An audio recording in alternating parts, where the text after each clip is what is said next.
Good afternoon po family mga kapiesta, mga ka-followers. Pork gisado na may upo naman po ang kanilang tanghalian. Kaya family mga kapiesta, busog-lusog na naman po ang tanghalian natin. Ito nga po pala mga simpleng sangkap ng pork gisado with upo. Bawang po, sibuyas, kamatis. Ito nga po pala yung gulay niya na upo. Pork cubes, pamintang durog po na umuusok pa. At ito naman po betsin, oyster sauce, siyempre, patis. Okay po, start na po tayo.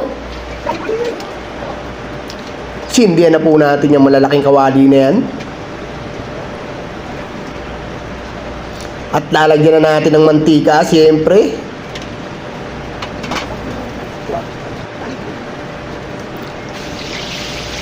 Bawang po, sibuyas. Then mekos-mekos lang po siyempre. Ito na po yung kamatis niya. At ito naman po ang sasabaw natin maya-maya. Ito na nga po, ilalagay na nga po natin tong pork niya.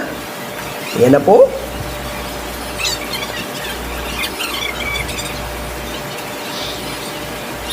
At lagyan na natin yan ng pampalasa niya ng patis, betsin, paminta, oyster sauce.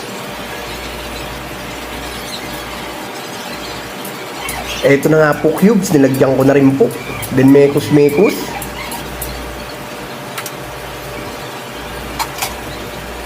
Takpan po natin.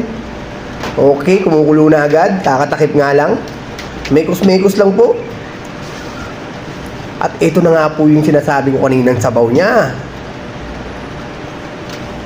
Okay, dagdagan natin konting paminta. Mekos-mekos lang po. Takpan po natin ulit. At kumukulo na nga siya ulit. At ilagay na nga po natin tong gulay niya. Busog-lusog na naman po ang tanghalian ng family. Healthy pa, may gulay palagi yan. Okay po, mekos-mekos lang po. At maya-maya po, luto na nga po to. Eto na nga po family mga kapiesta. Luto na nga po ang tanghalian nila. Kaya busog-lusog na naman po ang tanghalian natin. Okay na to. Okay na to.